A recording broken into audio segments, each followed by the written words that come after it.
Long before the potato rose to prominence across Europe, generations relied on a fascinating array of resilient foods. Crops that endured the meanest winters, flourished in worn-out soils, and filled bellies with quiet strength. Yet, centuries swept these vital provisions into obscurity. Which unsung medieval foods might surpass the mighty potato? Let's travel backward, opening crumbling cookbooks and tracing the ancient tastes that shaped an era. Among them, you'll find a surprising champion, the parsnip. Centuries before the potato voyage from the New World, the pale, carrot-like parsnip reigned on European tables. Its tender sweetness was so omnipresent, it could be called the French fry of the Middle Ages, though no barmaid ever uttered, "Will you take a parsnip with that ale?" Growers harvested parsnips in abundance, and with good reason. Parsnips paid no heed to the whims of weather, yielding up their roots through icy seasons, growing sweeter when touched by frost. Few foods have the peculiar virtue of improving the longer you ignore them. Unlike that mysterious stew mutating in the back of a cold pantry. A solitary parsnip, rich in calories, fiber, vitamin C, and potassium, could lay a foundation for survival when fresh fare was but a memory. In the famine months, parsnip might represent a substantial share of the daily meal. Their true wonder was in their flexibility. Crushed, roasted, or stewed, parsnips stepped into a multitude of roles, even lending their caramel notes to early desserts. Imagine a time-traveling medieval cook glimpsing our sugar-laden grocers. They'd swoon, overcome by abundance. Yet the parsnip's greatest feat? Thriving where others simply wilted. Medieval soil, drained and rocky, was no gentle cradle for plants. But with deep, stubborn roots, parsnips drew sustenance from hidden places, succeeding where rival crops withered. If vegetables kept records of endurance, parsnips would hold the title unchallenged. So prized were parsnips that taxes and tithes were sometimes claimed in heapfuls of the root. Behind monastery walls, whole fields were set aside to nourish the needy during winter. The monks are unlikely food bankers, offering not cans but sacks of roots and spiritual counsel alike. These roots' ability to overwinter, tucked safely in earth or cool storerooms, meant the difference between starvation and comfort when the world was locked in cold. But the winds of agricultural change brought the potato, with its larger yields and friendliness, to storage. In the span of generations, the parsnip faded, its memory little more than a whisper beneath the soil. The faithful hero, set aside for a new import, became little more than a footnote to kitchen history. Yet the parsnip's resilience saw families through dark days and colder nights. It asked little, required no fuss, and provided glad sustenance to those too busy fortifying moats or dodging outbreaks, feeding workers with efficient simplicity. Is it not worth reflecting? What have we lost, dismissing the humble strengths that nourished our distant kin, all before the potato ever saw European shores? Emmer wheat, one of humanity's first cultivated grains, traces its lineage back almost 10,000 years. By medieval times, it had been the backbone of civilizations for untold millennia. Planting a field of emmer was more than an act of farming. It was a gesture in a dance older than the oldest stone cathedral. Emmer possessed an indomitable spirit. Where modern wheat varieties balked at stony ground and barren fields, emmer set roots and flourished.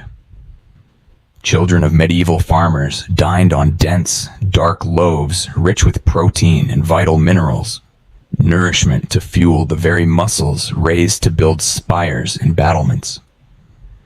Drop such a loaf on your foot, and you'd earn more than a bruise. This was bread that remembered the weight of history. Emmer wheat wasn't just staple fare.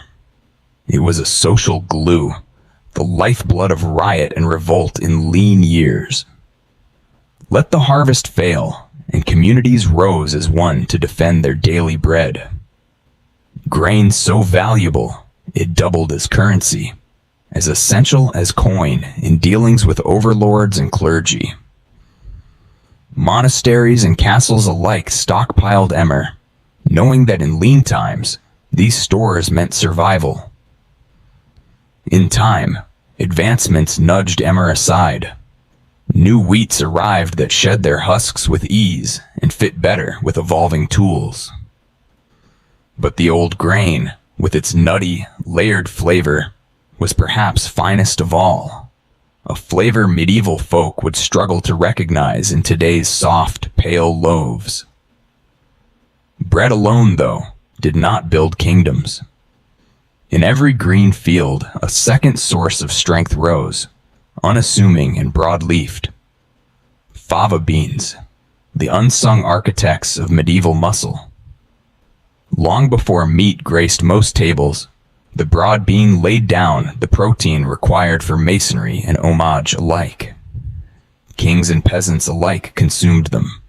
Class vanished before necessity. Fava beans were the marvel of efficiency.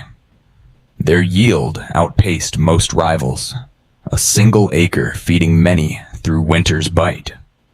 They did more than nourish bodies. Beneath the soil, their roots enlisted friendly microbes to capture nitrogen, naturally mending and enriching earth for future crops. Medieval minds may not have known the chemistry, but they saw the difference in greener fields after a rotation of beans. So essential were these legumes that laws sometimes required their cultivation, and seed was distributed by monasteries to stave off famine. Dried or green, boiled or mashed and fried, fava beans filled pots and pans in every conceivable form. Soups, porridges, pastes. Medieval cooks innovated with what they had, raising nourishing fare in times of feast, and especially during Lenten abstinence. Beans offered not just physical, but spiritual fuel. Of course, fava beans held dangers for some. Generations past recognized that the legume could bring illness to the unlucky few, a mystery now explained by genetics. With time and rising affluence, as cattle and pigs took over the main stage, beans lost their standing. But echoes of their glory live on in rustic breads and old recipes. The muscle and spirit of Gothic cathedrals owe at least a little credit to the humble fava. Yet in the tapestry of survival, more threads were needed. Enter buckwheat, a crop so adaptable and quick that it was the insurance policy of the peasant kitchen. Though its name deceives, buckwheat is kin to rhubarb, not wheat. Its seeds matured in weeks, not months, a buffer against failed harvests and early frost. Where others failed, buckwheat pushed through, undaunted by poor, acidic soils that would repulse more pampered relatives. Buckwheat slunk into porridges, rough-hewn loaves, pancakes, and even wafted into mugs as a dark, hearty beer. Its nutritional gifts are remarkable.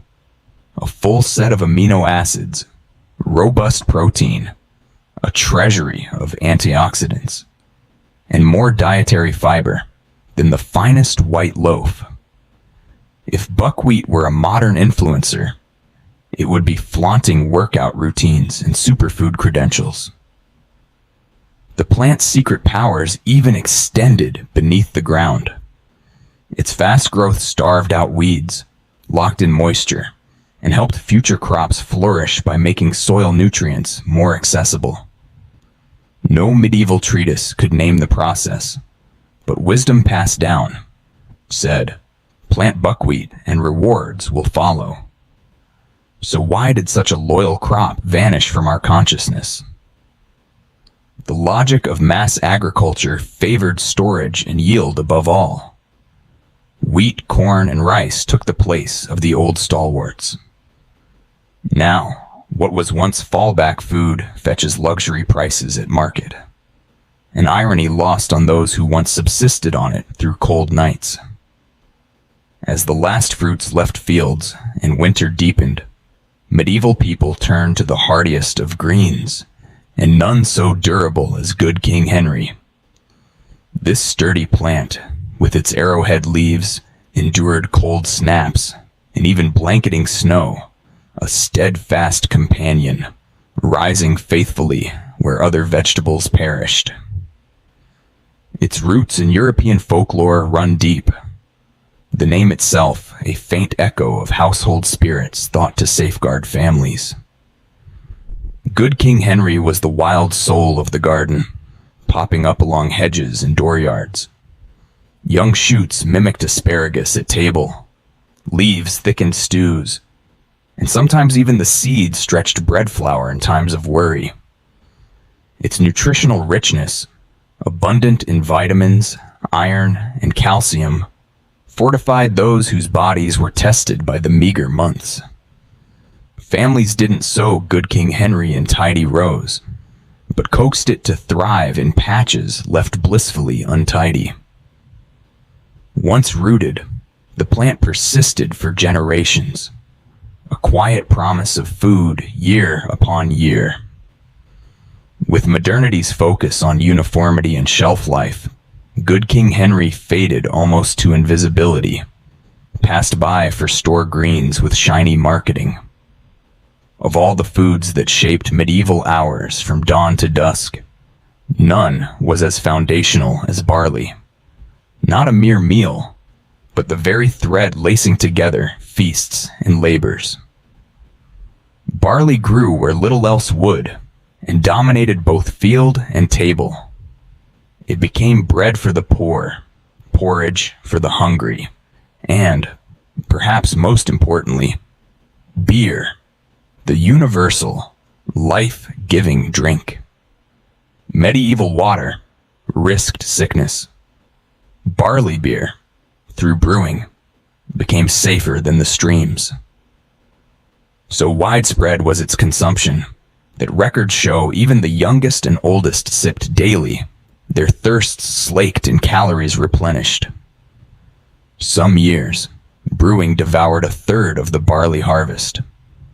The grain, dried and hardy, fueled armies on campaign, scattered as gruel or tough biscuits called hardtack, edible, if barely. Barley's bounty, measured in rich calories and protein, kept laborers strong through the building of cathedrals and the turning of earth. Social bonds wove through barley's story as well, with rents and obligations settled in bags of grain, and women, alewives, brewing beer for manor houses and towns before industrialization redefined their craft. If you found this journey into lost flavors and surviving seeds meaningful, I invite you to become a part of our fellowship. Subscribe to this channel and leave your thoughts in the comments below. Let's rekindle ancient wisdom together, one story at a time.